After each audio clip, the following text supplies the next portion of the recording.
आपको लगता है कि गूगल अर्थ ने दुनिया का चप्पा चप्पा छान मारा है? गलत। इस दुनिया में एक ऐसी जगह आज भी मौजूद है जो सैटेलाइट की नज़रों से ओझल है, जहां लोहे और पिघले हुए तांबे की एक दीवार खड़ी है और उस दीवार के पीछे खामोशी नहीं है। वो वहां मौजूद है, अरबों की तादाद में। एक ऐसी कौम जो अपने मुर्दे दफनाती नहीं बल्कि खा जाती है, जिनकी भूख इतनी वहशी है कि वो सांपों और बिच्छुओं को भी जिंदा निगल लेते हैं।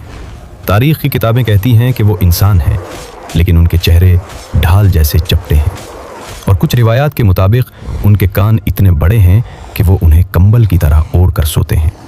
आपने याजूज माजूज का नाम तो सुना होगा। उनकी रिहाई का वक्त शायद बहुत करीब आ चुका है। आइए चलते हैं इस दीवार के उस पार, जहां आपका सबसे खौफनाक डरावना ख्वाब हकीकत बनने वाला है। कहानी शुरू होती है हज़ारों साल पहले, जब बादशाह जुल्करनैन एक तंग पहाड़ी दर्रे पर पहुंचते हैं। वहां के लोग खौफ से कांप रहे थे।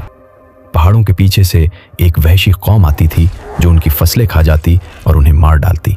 जुल्करनैन ने फैसला किया कि वो सिर्फ पत्थरों की दीवार नहीं बनाएंगे, बल्कि मेटल साइंस का ऐसा नमूना पेश करेंगे जो क़यामत तक न टूटे। ज़रा मंजर देखें। लोहे के देव हैकल ब्लॉक्स पहाड़ों के दरमियान चुन दिए गए, फिर आग बहकाई गई। जब लोहा आग की तरह सुर्ख हो गया तो उस पर पिघला हुआ तांबा डाला गया। साइंसदान जानते हैं कि जब लोहे और तांबे को मिलाया जाए तो वो पीतल या कौंसी जैसा सख्त तरीन मुरक्कब बन जाता है। ये दीवार इतनी चिकनी और सख्त थी कि उस पर चढ़ना नामुमकिन था और उसे तोड़ना महाल। लेकिन दीवार के उस पार की दुनिया कैसी है? यहाँ याजूज और माजूज कैद हैं। ये हज़रत नूह के बेटे याफिस की नस्ल से हैं और तुर्कों के करीबी रिश्तेदार हैं। उनकी आबादी बढ़ने की रफ्तार हमारी सोच से बाहर है। रिवायात बताती हैं कि उनका कोई मर्द उस वक्त तक नहीं मरता जब तक वो अपनी 1000 औलाद अपनी आंखों से ना देख ले। ये टिड्डी दल की तरह फैल चुके हैं। ये हर रोज़ सुबह उठते हैं, अपने औजार उठाते हैं और पागलों की तरह दीवार को खिंचना शुरू कर देते हैं। शाम होते होते दीवार कागज़ की तरह बारीक हो जाती है।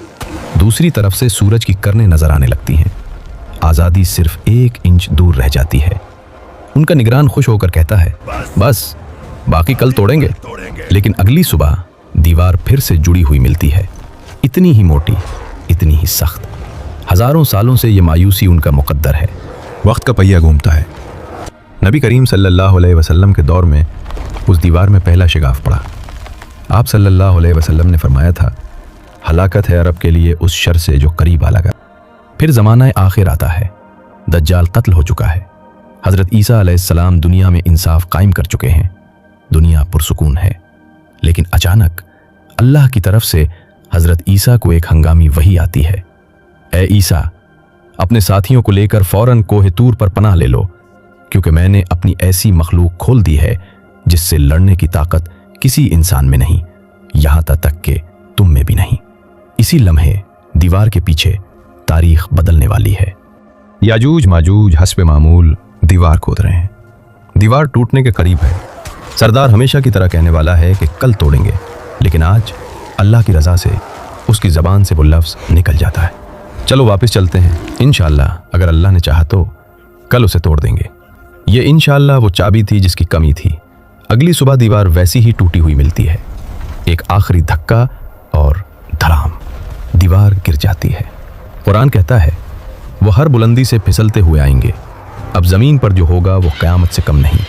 ये सबसे पहले इज़राइल में मौजूद बहरा तबरिया पर टूट पड़ेंगे। ये उस झील का सारा पानी पी जाएंगे।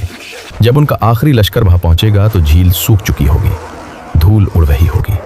वो हैरत से कहेंगे, यहाँ कभी पानी हुआ करता था। ये दरिया खुश कर देंगे, खेत खा जाएंगे। रिवायात के मुताबिक ज़मीन पर कोई जानदार नहीं बचेगा। ये सांप, बिच्छू और दरिंदे तक खा जाएंगे। इंसान किलों में छुप जाएंगे और ज़मीन पर वहशत का राज। जब ज़मीन पर कोई मारने के लिए नहीं बचेगा तो उनका तकब्बुर पागलपन में बदल जाएगा। वो चीख कर कहेंगे, हमने ज़मीन वालों को ख़त्म कर दिया, आओ अब आसमान वालों का किस्सा पाक करें। ये अपने तैर और नेज़े पूरी ताकत से आसमान की तरफ फेंकेंगे। अल्लाह उनको आजमाइश में डालने के लिए उनके तीरों को खून आलूद करके वापस लौटा देगा। वो खुशी से नाचेंगे, हमने नाउज़ुबिल्लाह खुदा को भी मार दिया। उधर कोहे तौर पर मुसलमानों का बुरा हाल होगा। भूख ऐसी कि बैल का एक सर 100 दीनार से महंगा। उस हाल में अल्लाह के जिक्र से उनका पेट भरेगा। जुल्म जब हद से बढ़ता है तो मिट जाता है। हज़रत ईसा अलैहिस्सलाम अल्लाह के हुजूर हाथ उठाएंगे और अल्लाह उनकी गर्दनों में एक कीड़ा पैदा कर देगा और फिर एक ही लम्हे में करोड़ों याजूज माजूज मर जाएंगे। जो शोर ज़मीन हिला रहा था वो अचानक मौत के सन्नाटे में बदल जाएगा। मुसलमान कोहे तौर से नीचे उतरेंगे तो ज़मीन पर कहीं भी पांव रखने की भी जगह नहीं होगी, हर तरफ लाशें और बदबू। फिर अल्लाह अजीबुल खिलकत परिंदे भेजेगा जिनकी गर्दनें बख्ती ऊंटों जैसी लंबी होंगी। वो लाशों को उठाकर समंदर में फेंक देंगे। फिर एक मूसलाधार बारिश ज़मीन को धोकर शीशे की तरह चमका देगी। और जानते हैं फिर क्या होगा? ज़मीन अपनी बरकतें उगल देगी। फल इतने बड़े होंगे कि एक अनार के छिलके में पूरी जमात बैठ जाएगी। और याजूज माजूज अपने पीछे लकड़ी के तीर, कमाने और ढालें इतनी बड़ी तादाद में छोड़ जाएंगे कि नबी करीम सल्लल्लाहु अलैहि वसल्लम ने फरमाया, मुसलमान 7 साल तक उन्हें बतौर ईंधन जलाएंगे। उन्हें जंगल से लकड़ी काटने की जरूरत नहीं पड़ेगी। ये है वो मुस्तकबिल जो आने वाला है। याजूज माजूज की दीवार आज भी वहीं है और वो शायद उस वक्त भी उसे खिंच रहे हैं। उनके और हमारी आज़ादी के दरमियान सिर्फ एक इंशाअल्लाह का फासला है। सवाल ये है कि जब वो दीवार टूटेगी तो क्या आपका ईमान इतना मजबूत होगा कि दज्जाल और याजूज माजूज के फितने में साबित कदम रह सके?